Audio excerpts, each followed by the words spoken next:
Thanks so much for joining us today on Feelin' Good, sponsored by Warren County Community Services. I'm your host, Shelley Abrams, and what a perfect day to be visiting a perfect venue right here in Warren County, and more specifically, here in Lebanon, Ohio.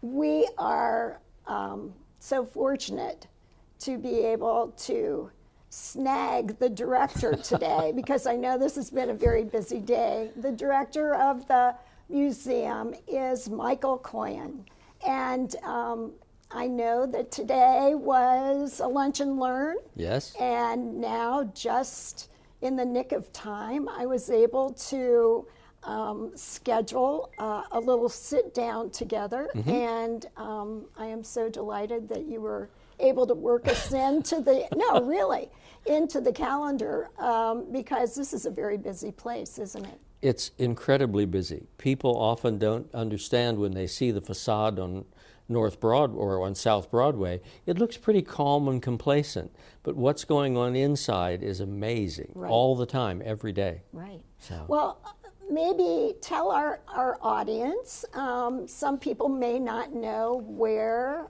you are located. Well, the Harmon Museum is at 105 South Broadway. We're right south of the Lebanon Public Library. Our complex, I call it our museum campus, includes Harmon Museum, the Armstrong Conference Center, and the 1795 Beetle Cabin. So altogether, if you look at all the space, even the hidden storage areas, you're talking a facility that's around 70,000 square feet. It's enormous, really.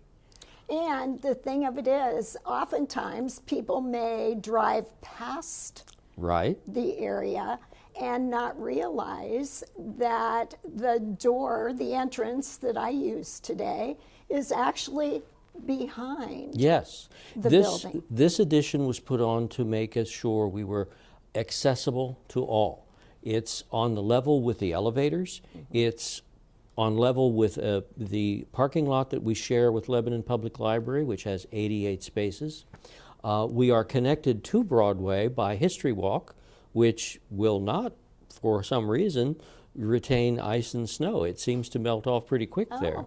And obviously, when people would come to enter the old museum from the front, that staircase is pretty formidable. And we found that that was really inhibiting people coming in. So this ADA-compliant new lobby was added on several years ago. And we use the front staircase only ceremonially now. So when we have openings or things of that nature, we'll go ahead and open those front doors up. And when the porch light's on, you know there's an event happening in here. Very good, very good. Well, I just mentioned this to one of my friends the other day for that very reason. I said, I know that you have issues with steps. Yes. And I know that you're thinking of the steps that you see. But I said, if you swing around into the parking lot, and you know, you'll be able to easily just zip in here in the well, this is the more or less the main door now. Oh yes, right? yes. As I say, we use those two doors ceremonially or as fire exits, as we are compliant for that. Right. But I mean, those beautiful brick staircases are gorgeous, but they're fit for goats. Yes, yes. I mean, they're very hard to get up and down, well, and very hard to maintain. Well, I was going to say, and then this lobby area, you have your admin offices right here, but then as everyone can see, we are sitting right here in front of this lovely gift shop. And it is so, well, I see a few things I like right now.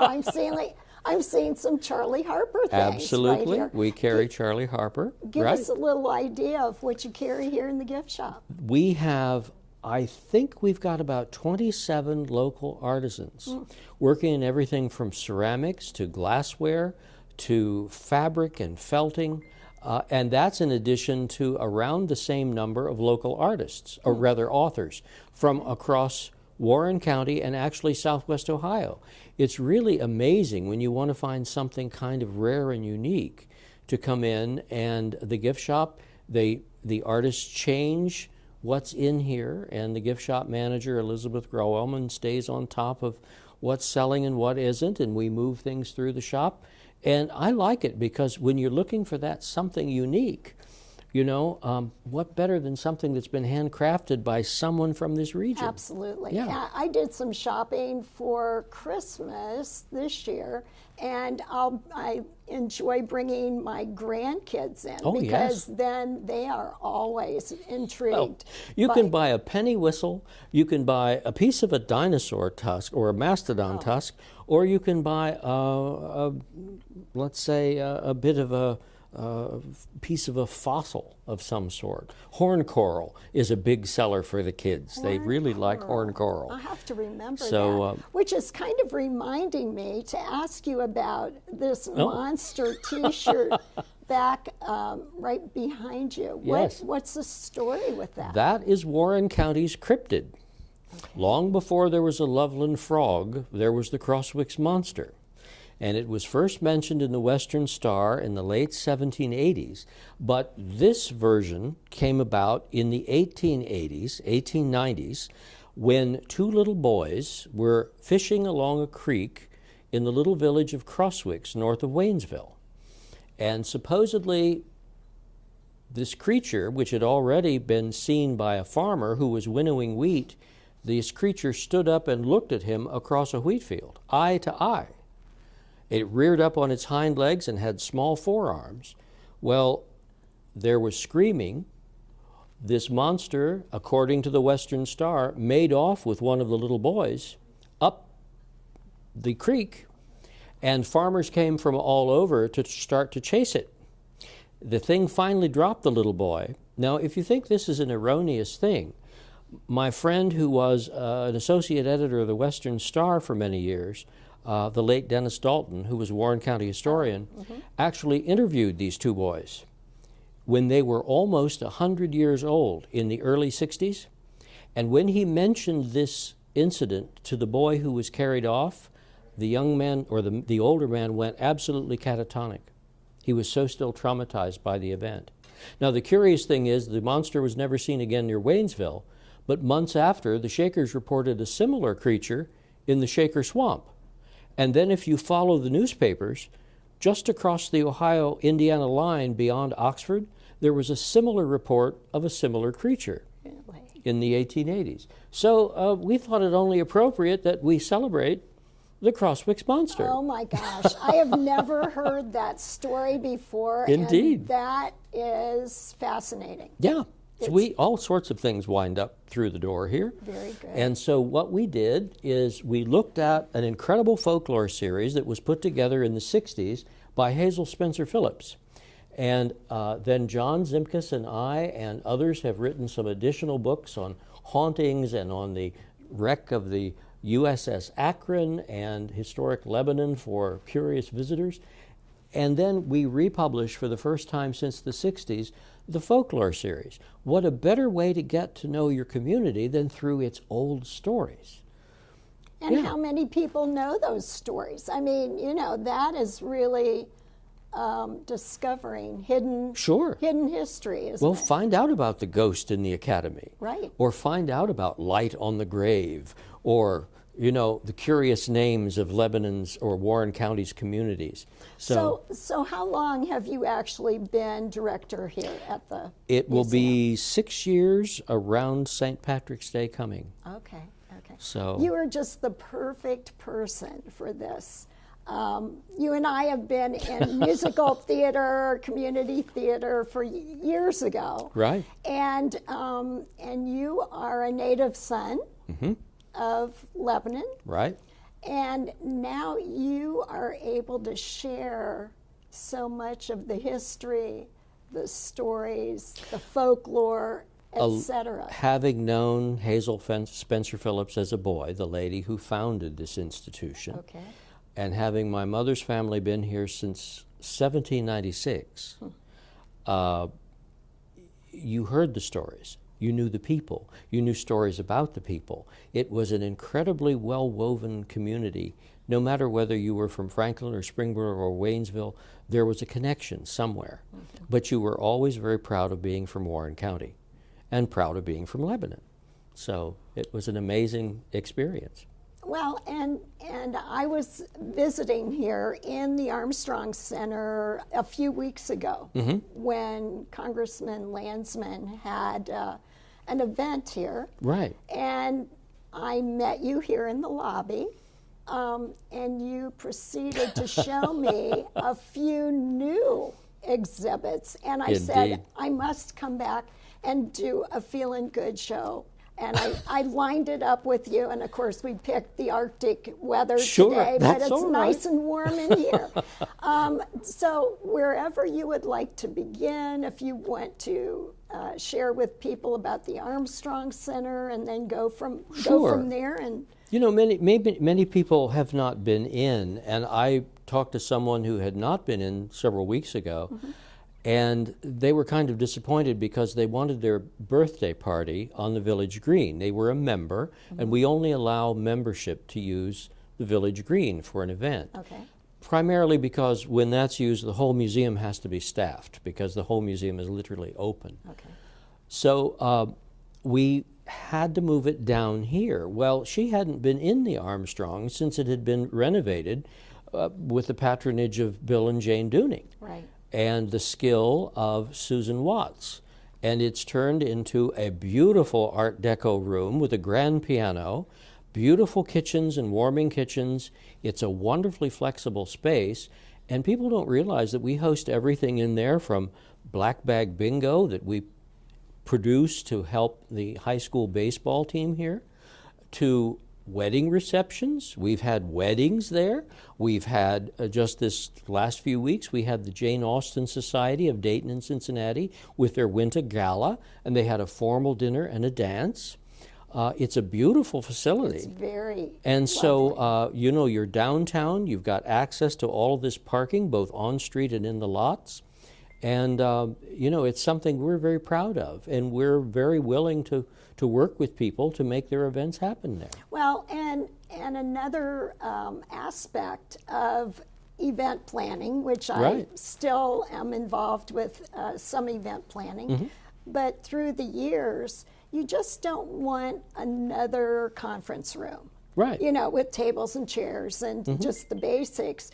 Here you have all the basics set up, but then you can customize it. Yes.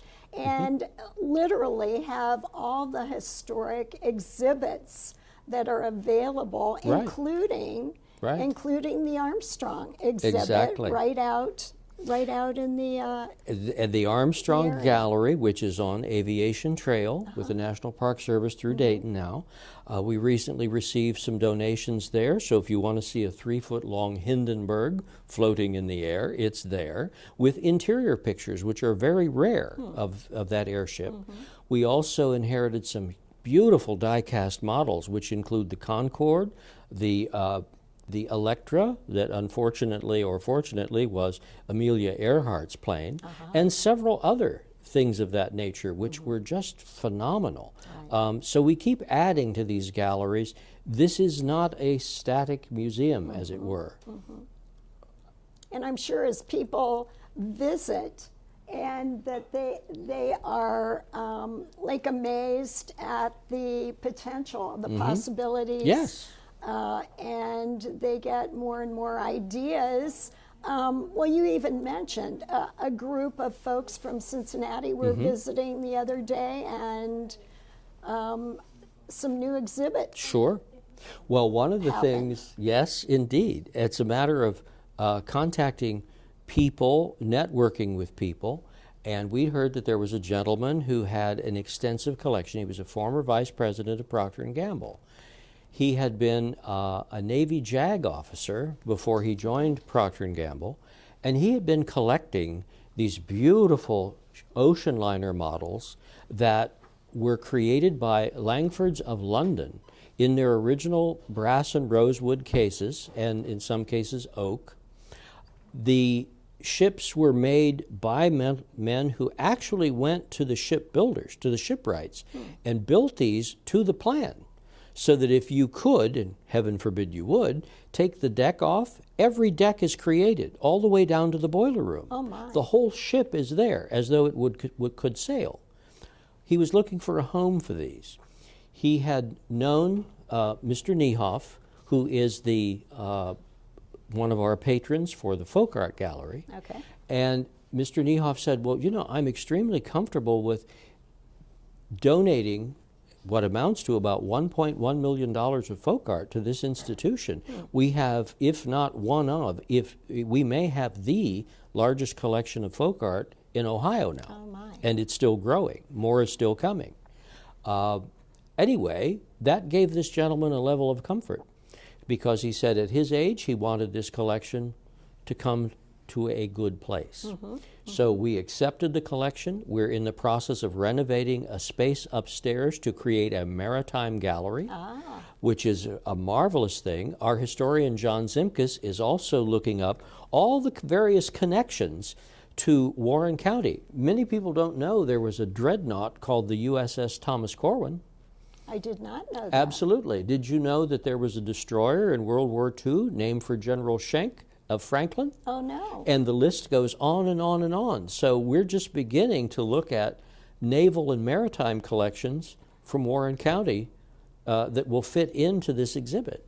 So it's a whole new thing. It's kind of linkages, Yes. isn't it? That, you know, you hear of different things. And which brings me to the fact that the museum and you were actually featured in the current Ohio magazine. Right. If you haven't picked it up, we're on page 7 of Ohio Magazine. And one of the things that I shared the other evening with a group that was here, if you'll indulge me for a moment, the opening paragraph, it says, Lebanon practically oozes history. The Warren County seat was founded before Ohio became a state, is home to the Golden Lamb, Ohio's oldest continuously operated business, and neighbored an important but long-gone Shaker settlement called Union Village. With that venerable heritage, you'd expect Lebanon to have an impressive museum, and it does. Indeed. That was such an incredible compliment. The lady who wrote the article spent 3.5 hours here, and she said it was just a phenomenal experience. She had no idea that the collection was this diverse or this extensive. Well, when I received my copy of Ohio Magazine, and I had it all ready to bring with me, and I zipped out of my condo, and it's still there on my table. Luckily, you had an extra copy, and I think that just shows how special this particular museum is, because if you're in Ohio Magazine, that means that they have selected you Yes. out of the entire state and probably the entire region, Midwest region for sure.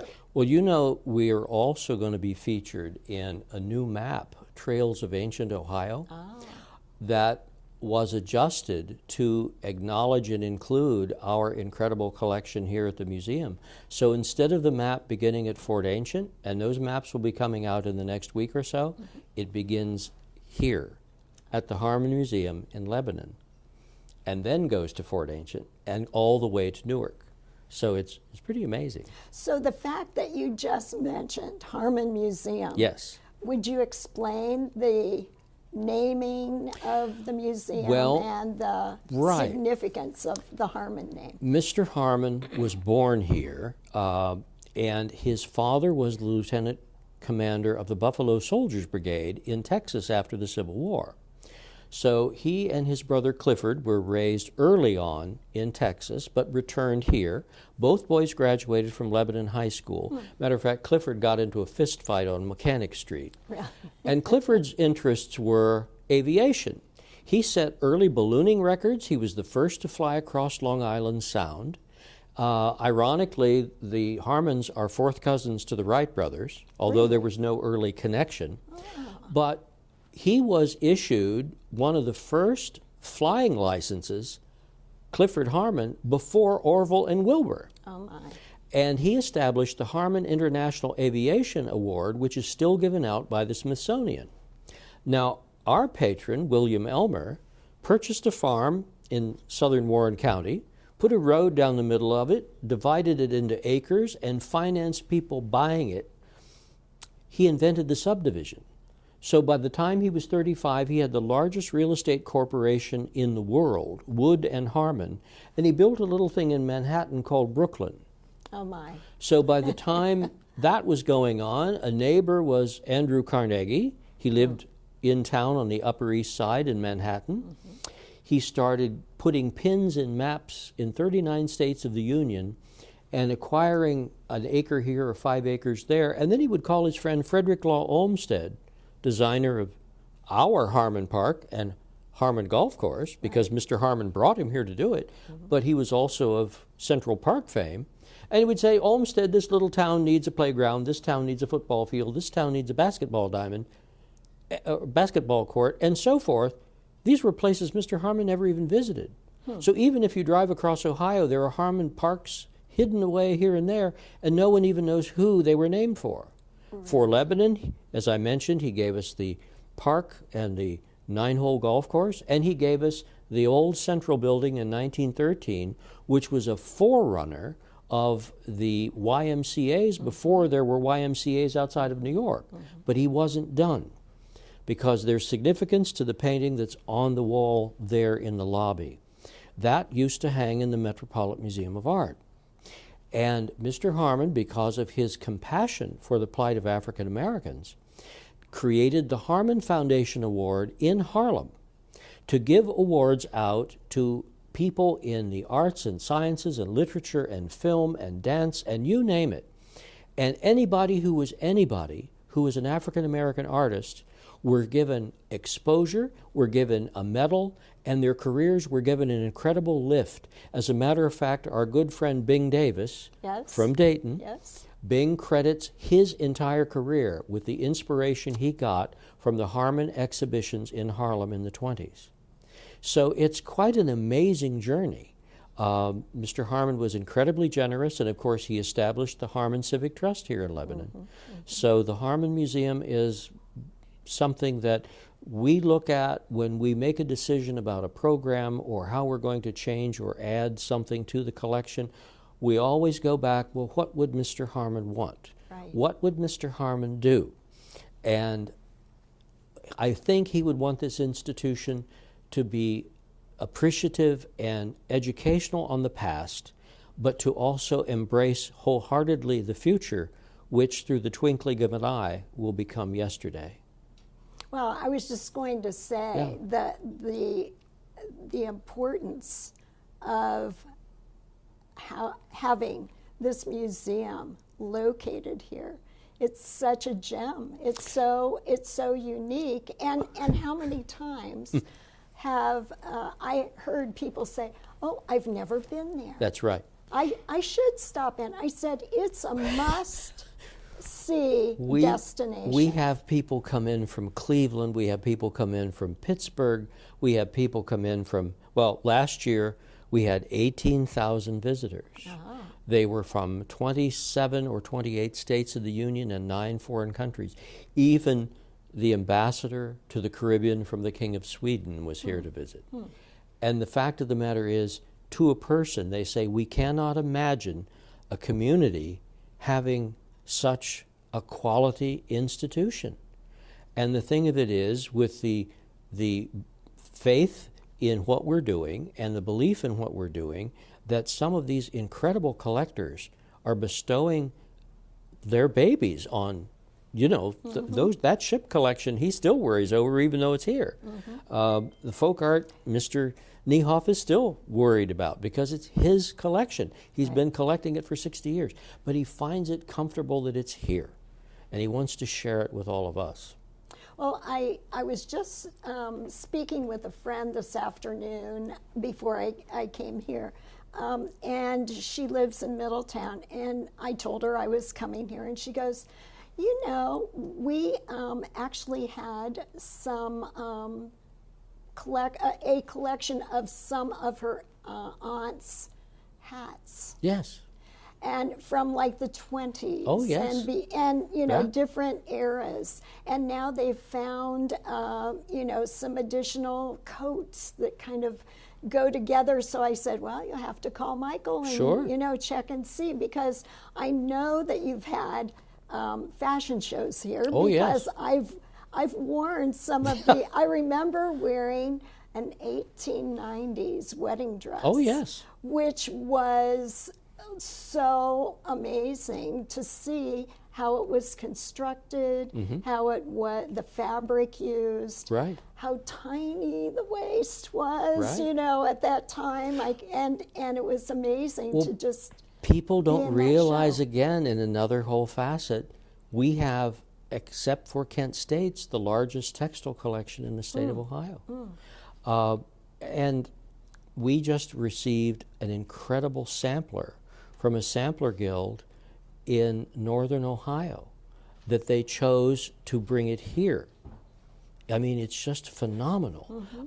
But they said, you know, we want it well cared for, we want it displayed properly, we want it archived properly. So the organization, the entire guild, voted to unanimously give that to us. How does that process work? I mean, is it do you do an outreach to potential collectors, or they find you? They find us. I had a Okay. gentleman who came in today, this morning, and he said, I've inherited some things from my uncle, and I have all of his medals from the Second World War. Would you want them? I said, absolutely, because we have inventories of the First World War, the Second World War, Korea.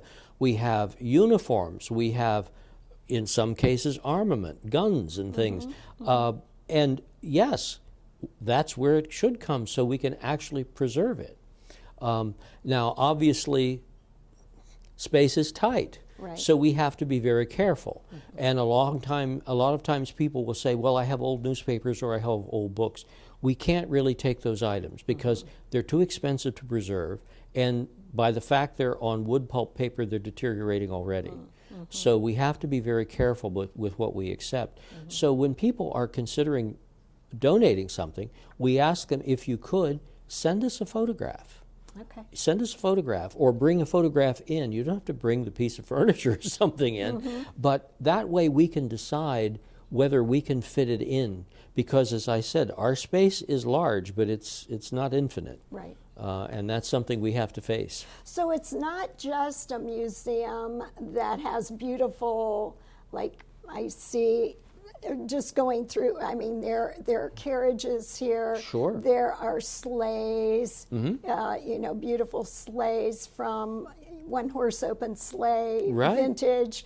But there are immersive opportunities as well, right? With Absolutely. the Beetle Cabin, Yes. and you have other workshops and camps. Exactly. We have a history camp that John is planning now. Okay. That's going to be very exciting. It'll involve a couple of field trips off-site. We're laying out all of the first Saturday programs for the Beetle Cabin, which are family-friendly crafts from the pioneer era. We're looking at a whole host of new programming as we go forward. Because, quite frankly, some of the things that we've done in past, they've run their course. Now it's time for us to strike out in some new ways. And that's some of the things we're going to be pursuing. So, to me, the institution has to be alive and looking forward. We're busy tending the history, but we still have to keep engaging the citizenry to make us relevant. We Right. can't just be somebody's attic. Right. Well, and you're holding a copy of a new Yes. invitation that's going out. On the 15th of February, Saturday, from 6:30 to 8:30, we're going to be issuing the Harmon Arts Award Medal for 2025. We have selected 9 organizations and or individuals from throughout Warren County to receive this very special medal that has not been awarded since 1967, when the Harmon Foundation officially closed. So we're going to be doing this on an annual basis because, as Mr. Harmon would say, these medals were awarded and recognized excellence in the fields of art, dance, education, film, literature, music, science and innovation, theater, arts patrons, arts volunteers, and civic and corporate support of the arts. Because all of those things literally make a community. For sure. And so what we want to do is make sure that those organizations spread throughout Warren County are getting recognized simply for the day-to-day work that, I mean, you see a community theater that's lasted 40 years. You and I both know that challenge. That's almost unbelievable. Right. Or you see a handful of people trying to keep a small museum alive. They should be recognized for their efforts. For sure. So that's what we're going to do. Wonderful. Well, see, and that is something that you're revitalizing. So you're since the 1960s? Yes. Mm-hmm. Which, you know, is when I was in high school. So I guess, you know, that Sure. I could be in this museum. Sure. But anyway, that's Right. kind of bringing that kind of recognition Exactly. back to these organizations. Right. That'll be a wonderful Well, weekend. you know as well as I, in so many nonprofit, especially arts-related organizations, it seems you put all that effort and work, and once the show's down and you're tearing the set down, there's this enormous letdown. Mm-hmm. And you do it year after year after year, and you wonder, you've got loyal followers and patrons and supporters, but you wonder if anybody out there is really recognizing you and what you're doing. And I know it's so important once in a while for a distant organization to say thank you. Yes. We've recognized you're doing something that's valuable to the fabric of the community. For sure. Yeah. For sure. Yeah. Well, are there any other programs coming up in the future that you'd like to? We'll have a big program coming up on the 17th of June because, of course, out on the lawn, and I just met this morning with the sculptor and Jim Smith at Art and Stone to choose the granite that the 6'2" statue of Dr. or Major General Joseph Warren, whom Warren County was named after, will be placed on and placed upon our front lawn out here. So we're entering into the engineering of what the base is going to require and the lighting and all of that, but it's going to be a magnificent bronze. It's being cast as we speak, and of course, that's Warren County's namesake, and he was the first. That is the anniversary of his death at Bunker Hill. Really? So we will be dedicating that sculpture and preparing the new positioning on the front lawn on the hillside. So does that coincide with the arts? No, actually, the Arts Festival is the 7th of June. Okay. The Festival, Lebanon Festival of the Arts, and we're busy putting that together. Okay. I So, attended last year, very impressed. well, thank you. According to the city, and these were the city figures, we had 8,000 people come to that one-day festival. I can believe and it. we're already booking. Frisch marionettes are coming back with those, Kevin with those magnificent marionettes, and he's doing a wonderful show. I've added a magic show this year. We have mimes. We have all sorts of performing groups.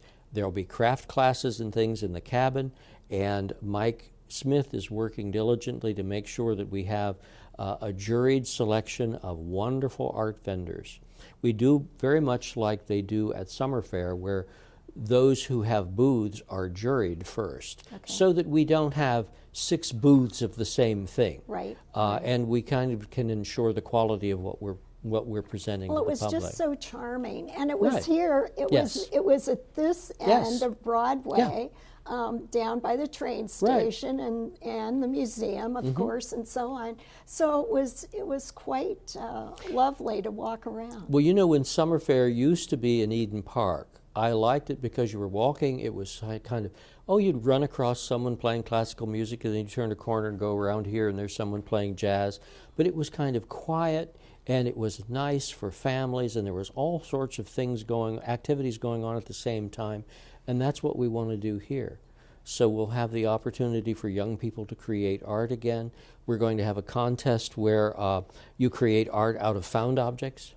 So, I mean, you know, it's kind of a neat, eclectic thing, and it celebrates the fine and performing arts.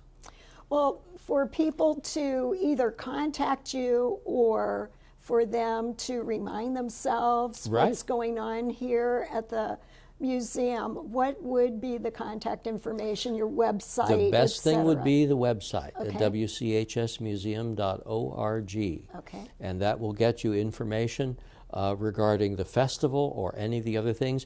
We're getting ready in February to kick off Music at the Museum. It's entering its 6th year. Last year, the last 3 out of the 5 concerts were sold out at 130 capacity. Okay. We're kicking this off the second Thursday night at 7 o'clock, and it's the McKeons, the Kilted Fellows from Columbus. Okay. Some in my staff insisted that I have the gentlemen in kilts back, so that pleased at least Lisa and Jeannie and a few others. So at any rate, they'll be performing, and then we're going to have the Rabbit Hash String Band, and they're going to play Appalachian music and dancing. And then I don't think I have these in order, but we're going to have a Scottish bagpipe band. And then I have a wonderful classic/contemporary string quartet, which is fun. And so it's just a wonderful, eclectic bunch of performers. Right. So, yeah. Well, in addition to Lunch and Learn, Yeah, right? And yeah. Lunch and Learn is like a regular monthly. 3rd Wednesday of every month, starting at noon. Okay. And today's program was Fred Compton and 300 Years of the Golden Lamb. And I did tell Fred he didn't look a day over 200. But no. Fred is a wonderful storyteller. Indeed. And his knowledge is like John's. It's just John you as you well. never know where that's going to go because their experience is so vast. Right. So it was a very good program, and we're looking forward ahead. Very good. So there's a lot going on, and we have some new programs we're going to initiate. We haven't sort of taken the lid off yet to let the public know, but we're always looking for new and innovative things to do here. Okay, very good. Well, thank you so much for taking time Well, out that's of quite a all right. very busy day. Well. And thank you to our camera crew as well, Yes. because I appreciate taking all the extra footage, so Sure. it's not just you and me Right. talking. Right. I asked Dean if he could take some photo Good. or some footage, I Right. should say, of the different exhibits throughout the museum. So Wonderful. hopefully you're appreciating the fact Right. that you aren't just watching us talk, but you're also seeing many of the exhibits Right. that are here in the museum. We hope that you are keeping your calendar updated with all the many dates that Michael mentioned, and you've got the website, so you can go and check that out Right. as well. And with all that being said, we hope that you have a very happy and healthy 2025, and we hope that you're feeling good. Bye for now.